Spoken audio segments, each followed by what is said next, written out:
I'm just drinking some wine right now, and I just had the urge to talk about this topic and just Neville's work.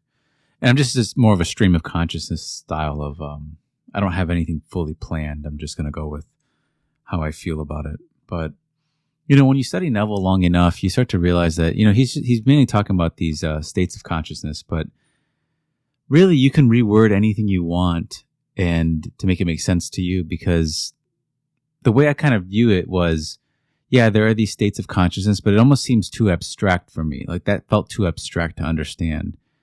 And it's not until you see that you're a being living inside this world of imagination. And in here, you can decide how you build your mind, really. And you can think of your beliefs as buildings, and you build these cities internally in you where you live. And they're all built through assumption, really. But viewing it, taking the outer world, making it a symbolic representation to the inner world, to give understanding, to me, is what helped me get this work. Because when you hear states of consciousness, it's almost too abstract to get. And for example, like, what state are you in? Instead of that question, it could be reframed more as, what mind are you creating? What kind of mind do you live in? What kind of mind do you want to have? You could have any mind in the world. I'm sure if I asked you what car do you want, you have some answer, but what kind of mind do you want? I'm just trying to get you to see that there is this ability to create, as well as we can create external objects and things.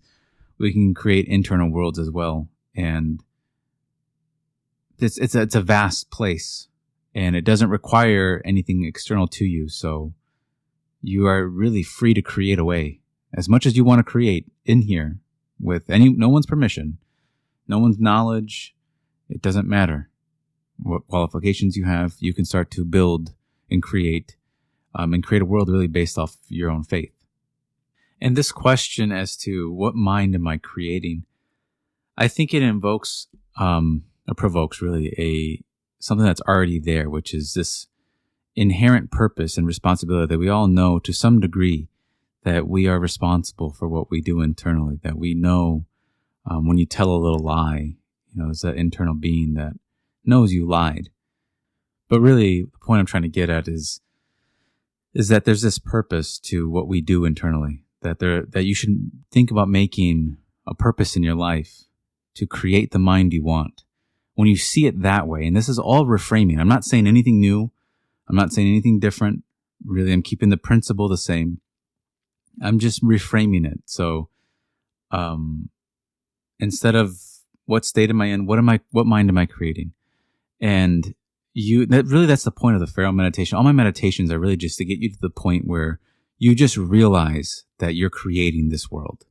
If you can just acknowledge that, then the responsibility and the purpose sort of is a given. You kind of realize that, well, if I have freedom to create whatever I want, then there is some responsibility to what I create. If I really do, if everything is permissible, as Paul says, but not everything is beneficial, then I should figure out what's beneficial, what I perceive as beneficial, and start imagining that. And you start to build your world that way. You start to build your world off of the thoughts you love rather than the ones you fear, because you're probably going to always fear certain thoughts. But again, it's not really about fighting the fears. It's not about really changing them. Really, that thought will forever remain the same. It's just you have to give your focus to something new. You're just misusing the power. When you bump into a thought, you can think of it, it's already was there in imagination. And so when you have a nightmare, the nightmare already existed. You just in a sense, you kind of bumped into it. And when you see things that way, you're going to assume something new rather than fight against what always is going to be. Like, that thought will always remain there. So you might as well just give your attention to something new, or something you want, rather than trying to fight internally. Like, why create a war? No wars need to be really created here.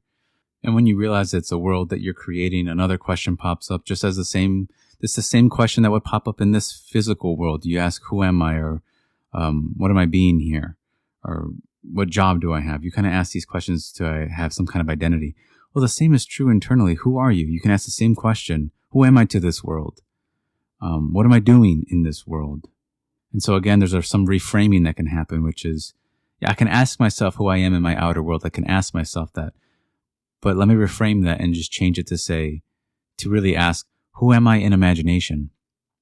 And do you see how, like, that reframing, who am I in imagination? Do you see how there's a freedom attached to that? You need to see this freedom. It's really important that you see the freedom, because without seeing this freedom, you're going to go back.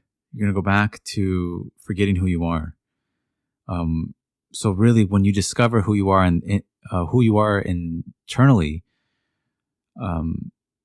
that's actually where freedom starts to begin. It's not going to begin when you get a bunch of stuff.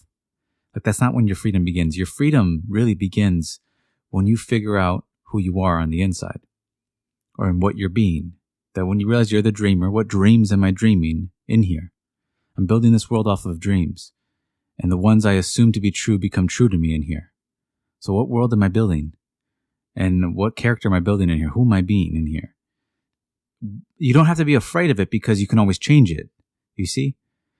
You never have to fear about anything in here, because at a certain point, you're going to acknowledge that, well, it has its root. The dream always has its root in a dreamer.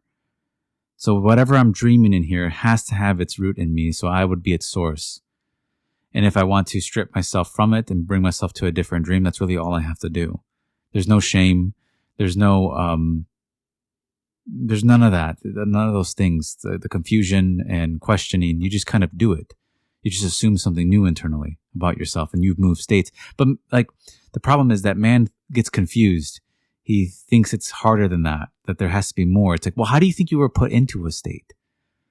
Someone persuaded you. Something persuaded you, and you moved into it, and then you lived your life off of it.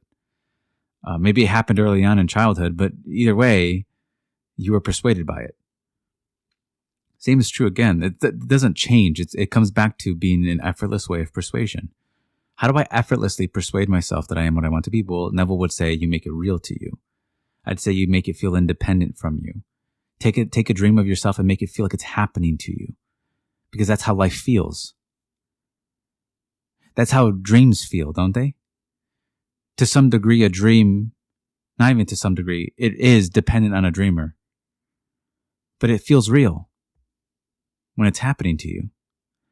So I thought, well, that's the only way I could think of that would make it feel real to me. It's just like a dream. Well, I let the dream, I imagine it, and I let it sort of start to happen to me.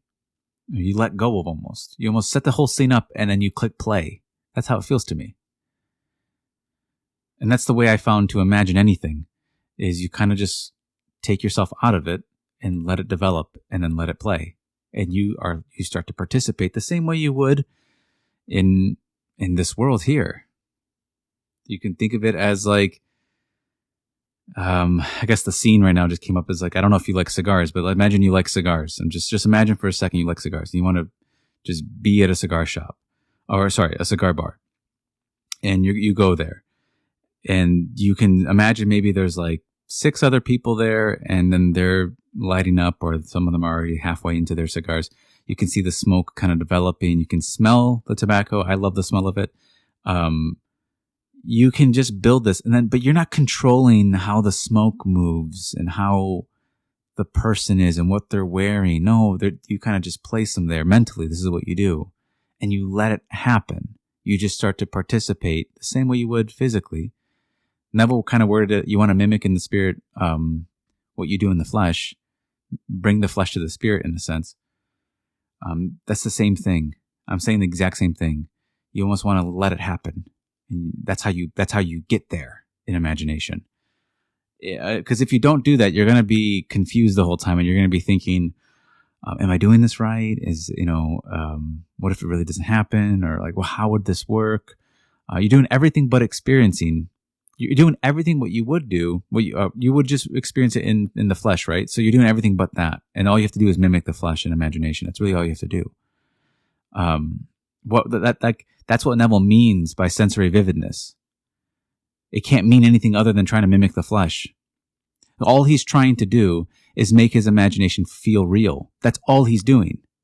Once you realize that's all he's doing, all the symbolism and the idea of like your thoughts being buildings, and you're building this place to live, and it's, the dwelling spot that the state you're in is your house. All of those are just symbols. to better understand what we're doing. But really, all Neville is doing is making his mind real to him. That's all he's doing. He's making it feel real. Some people will go to certain degrees, but they won't go past it because they're sort of scared. They think they're going to lose their mind if they make a thought real to them. Other people are more willing to take the step. Other people don't want to do that either. But you're not going to go crazy. I know William Blake said he would go mad, but I wouldn't. You don't have to even word it that way. You're not going to go crazy. You're actually going to feel more normal. From what I've seen, is that when you shape yourself by making things real to you, you actually take control of your mind rather than letting it be sort of manipulated by whatever is around you. It's you who decide what's real in here, right? Or else something else will do it. That's what Blake was saying. I must create a system or be enslaved by another man's. I will not reason. I will not compare. My business is to create. So his purpose was to create really the mind he wanted, because if everything's stemming from his imagination, then he needs to start shaping his imagination. That's the true clay of life.